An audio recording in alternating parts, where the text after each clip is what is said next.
Bienvenue dans Patrimoine thématique. Le 27 octobre prochain se tiendra le Climate Finance Day au Palais Brongniart à Paris, une journée dédiée aux enjeux de finances durables et à la transition du secteur financier. Pour en parler, nous avons le plaisir de recevoir sur le plateau de Smart Patrimoine Pauline Becquet, directrice générale de Finance for Tomorrow. Bonjour Pauline Becquet. Bonjour.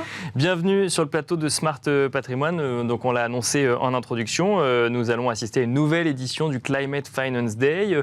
Quels sont les enjeux qui ont été retenus pour cette journée dédiée à la finance durable en 2022, Pauline Becquet? Alors, c'est la 8e édition cette année du Climate Finance Day et la thématique sera Financial Solutions for Sustainable Future. L'idée, c'est vraiment de se dire, voilà, on est en 2022, on est à mi-chemin entre les objectifs pris en 2015 et 2030 où on doit atteindre un certain nombre d'objectifs climatiques et les objectifs du développement durable. Donc, on en est où? Et c'est vraiment de faire à la fois un bilan de là où on en est et donc le constat qu'il faut accélérer. On le sait, on n'aura pas besoin de cet événement pour savoir qu'il faut accélérer. Sûr, ouais. Mais aussi, du coup, de mettre en avant les solutions qui vont permettre justement cette accélération, qui peuvent passer à l'échelle et qui peuvent vraiment être game-changing, en fait, pour favoriser à la fois l'atténuation et l'adaptation au changement climatique. Donc, sans dévoiler tout ce qu'on va pouvoir voir dans le Climate Finance Day, il existe des solutions aujourd'hui pour accélérer ? Alors, en tout cas, les acteurs cherchent à développer des solutions et il y a des innovations qui existent et qui se mettent en place. Nous, on va essayer autour des différentes tables rondes, justement, de cibler les différents sujets pour voir comment on peut accélérer. Donc, on aura par exemple une table ronde sur la finance à impact. D'accord. On aura aussi une table ronde sur les engagements net zéro, comment ça se traduit concrètement. Bien sûr, ouais. Une fois qu'on a pris tous ces engagements l'année dernière, qu'est-ce que ça veut dire dans le day-to-day business ? On aura une table ronde sur la finance climat, puisque c'est un des gros enjeux de la COP. On se situe à quelques jours de la COP à propos. On veut vraiment mobiliser et entraîner tout le secteur pour la COP 27. Donc on parlera de la finance climat. Et alors un mot pour ceux qui nous écoutent quand même de ce que c'est que la finance climat. Alors la finance climat, ce sont des engagements qui ont été pris depuis la COP à Copenhague. Bien sûr, ouais. Sur les 100 milliards que les pays développés doivent apporter aux pays en développement, justement pour atteindre ces objectifs du changement climatique. Et ces 100 milliards, promis, on n'y est pas en fait. Donc justement, et on en est loin aujourd'hui, où je lisais que ça pouvait aller, on y serait peut-être en 2023 par exemple. Alors c'est ce qu'on se dit, en tout cas en 2021 on n'y était pas. D'accord. On aurait dû y être. En octobre 2022 on n'y est toujours pas. Normalement c'est chaque année en fait. Oui, Donc, c'est ça. Oui, c'est ça. C'est 100 milliards par an. On prend du retard. Oui, c'est ça. Donc chaque année on prend du retard sur ces objectifs. Donc oui, on espère qu'on va y arriver. En tout cas c'est une des priorités notamment de la COP à venir.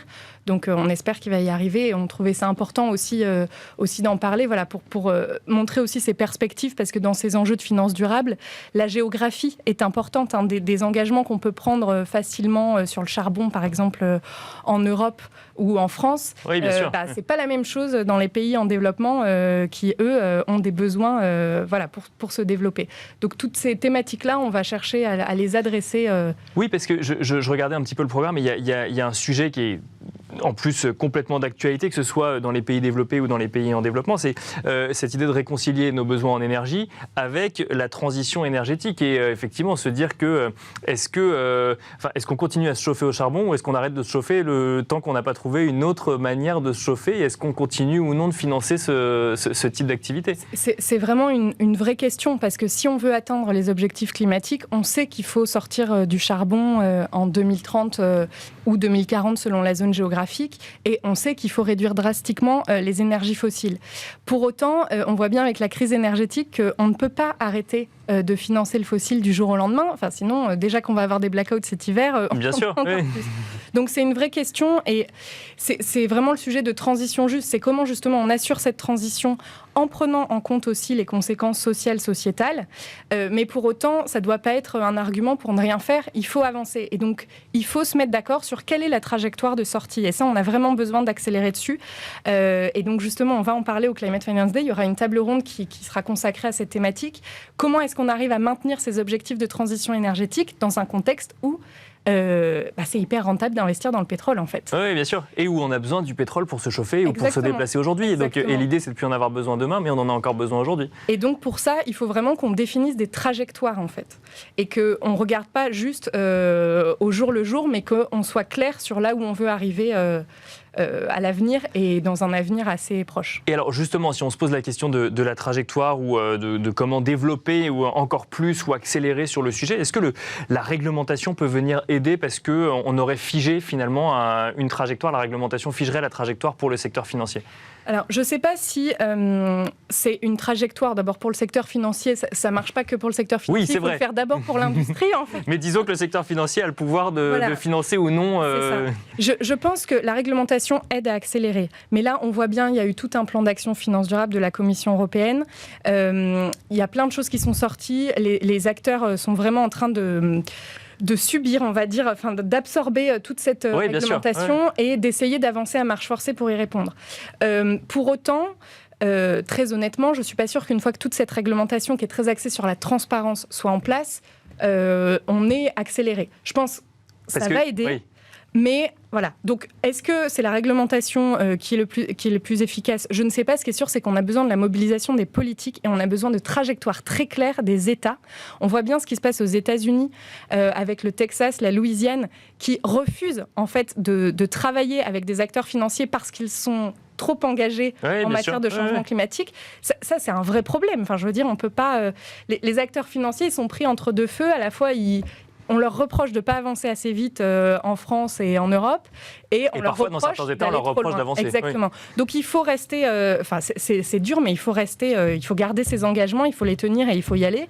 Mais pour ça, on a besoin des États et on a besoin d'engagements politiques très clair sur les trajectoires de sortie. Donc on a besoin des politiques parce qu'effectivement ce sujet de réglementation et donc de transparence, c'est aussi l'idée derrière qu'il y aura la pression de l'épargnant final qui comprendra dans quoi il investit et que mécaniquement la loi de l'offre et de la demande évoluerait vers encore plus d'investissements durables ou socialement responsables. Alors il y a cette idée-là, je pense que l'idée de la réglementation sur la transparence, c'est aussi surtout d'éviter le greenwashing.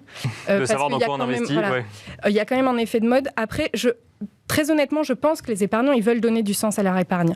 Mais s'ils n'ont pas des produits qui sont aussi rentables, oui, c'est tout le sujet. Ça ne fonctionnera pas. Bien sûr. Donc tout le sujet, c'est justement de développer l'offre pour avoir des offres de produits qui répondent à la fois à ces objectifs climatiques, ces objectifs environnementaux, sociaux, de bonne gouvernance, mais qui soient aussi des produits qui aient une certaine rentabilité et qui permettent aux épargnants aussi de satisfaire leurs objectifs. Donc, on a besoin de développer l'offre. Donc, je pense que ça ne viendra pas uniquement par la demande. Il faut vraiment que les acteurs financiers développent l'offre eux-mêmes, qu'ils y aillent pour justement entraîner les épargnants. Et alors justement, pour les épargnants qui nous écoutent, ou même d'ailleurs pour les professionnels, c'est rentable aujourd'hui de faire de l'investissement durable ? Oui, franchement, c'est rentable. Il y a plein d'études qui montrent que l'investissement socialement responsable, c'est aussi rentable que des produits de risque équivalents. Donc, bien sûr, il faut comparer des produits comparables, mais il n'y a pas une moindre rentabilité pour l'ISR. Donc, oui, c'est rentable. Après, parfois, sur le climat, c'est un peu plus risqué. Donc, voilà. C'est plus risqué, oui, c'est ça. Sur des actifs vraiment verts, bien sûr, ça peut être moins liquide, plus risqué quand on a moins d'actifs forcément dans lesquels on investit. Donc, mais ça dépend de la thématique. Si on veut être sur l'ESG au sens large, oui, parce qu'il y a tout ce questionnement aujourd'hui. D'ailleurs, c'est qu'il y a un vrai questionnement qu'on traite souvent dans l'émission, c'est qu'au sortir de l'été qu'on a connu, et d'ailleurs, qui n'est qu'un élément parmi d'autres dans la prise de conscience d'un certain nombre d'épargnants pour avoir un impact climat, on a souvent une réponse ESG, dont le climat est une sous-variable du E de environnement. Et donc, parfois, on a l'impression qu'il n'y a pas d'adéquation entre l'offre et la demande, finalement, que l'offre est beaucoup plus large que la demande de ces nouveaux investisseurs qui veulent la prise en compte du sujet climat seulement.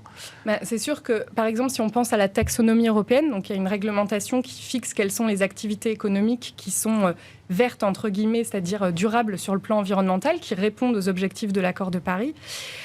Aujourd'hui, si on regarde l'économie européenne, elle est alignée avec cette taxonomie. Bien sûr. Que 2,5 à 5% de l'économie qui est alignée. Mm-hmm. Donc, mécaniquement, c'est et encore, il y a eu beaucoup de débats sur la taxonomie en elle-même pour qu'il y ait ces 2,5% qui soient alignés. Et puis, par ailleurs, je modère en disant qu'elle n'est pas terminée, la taxonomie. Donc, forcément, comme on n'a pas toutes les activités ni tous les objectifs qui sont déterminés, ça va forcément augmenter. Mais enfin, aujourd'hui, le fait est que l'économie n'est pas alignée. Donc, si on veut investir non pas dans la transition, mais vraiment dans des choses qui sont déjà alignées, forcément, l'offre, elle est réduite. Donc, ce qui est important aujourd'hui, c'est de changer nos modèles économiques, de changer l'économie réelle et donc d'investir dans la transition. Et c'est ça qui va être clé vraiment dans les années à venir. C'est comment on investit dans les acteurs qui aujourd'hui n'ont pas d'activité alignée, mais justement, il faut qu'ils transforment très rapidement leur business model. Alors, c'est justement une des questions du moment, et qui anime, je pense, tout acteur qui travaille de près ou de loin en finance durable ou qui s'intéresse à ces sujets-là. C'est qu'est-ce qu'on fait avec ceux qui polluaient hier, qui polluent encore aujourd'hui et qui demain s'engagent à moins polluer. Est-ce qu'on finance? Est-ce qu'on accompagne la transition? Est-ce qu'on en sort? Alors, c'est une vraie question et justement, il va falloir que les acteurs financiers travaillent sur l'accompagnement des entreprises parce que OK, rester investi pour dire qu'on accompagne la transition, très bien, mais ça veut dire qu'il faut que les acteurs financiers ils aillent aussi un cran plus loin dans l'accompagnement des entreprises et en tout cas dans les exigences qu'ils ont vis-à-vis des entreprises qui continuent à financer. D'accord. Dans le cadre toujours de la réglementation européenne qui normalise l'information non financière, il va y avoir des exigences de publication de plans de transition. Et donc ça va être très important que les acteurs financiers vraiment regardent l'existence de ces plans de transition et regardent s'ils sont crédibles et que ça conditionne un peu les décisions de continuer à investir ou non. D'accord, donc c'est donc de regarder si les plans sont crédibles et j'imagine de les suivre année après année. Exactement. Quand même. Et ça veut dire que si jamais les plans ne sont pas suivis, ça impliquerait des désinvestissements potentiels En tout cas, oui. Faire de l'engagement, ça n'a du sens que si, in fine, on prend une décision de sortie. Alors après, à chaque acteur de définir son horizon de temps. Mais effectivement, si on demande quelque chose à l'entreprise, si on lui pose des conditions et qu'on juge que son plan n'est pas crédible et que, alors après il faut voir, il peut y avoir, on peut ne pas atteindre les objectifs parce que le contexte fait qu'il y a des explications, donc il ne faut pas appliquer bêtement, sortir bêtement des entreprises. Mais oui, il faut que, in fine, on puisse sortir de ces acteurs si, en tout cas, ils n'ont pas mis les moyens pour essayer d'atteindre leurs objectifs. Je rappelle donc que se tiendra le 27 octobre prochain, Pauline Becquet, la 8e édition du Climate Finance Day. Vous avez évoqué le sujet d'accélération. À la 8e édition, vous constatez quand même que depuis la première édition, il y a eu une accélération du secteur financier sur le sujet? Il y a eu une mobilisation, mais malheureusement pas assez rapide et on n'est pas encore suffisamment mainstream. La finance durable n'est pas devenue la référence. Il faut qu'elle le devienne. Merci beaucoup, Pauline Becquet. Je rappelle que vous êtes directrice générale de Finance for Tomorrow. Merci d'être venue sur le plateau. Merci. Et merci à vous de nous avoir suivis. On se retrouve tout de suite dans Enjeux Patrimoine.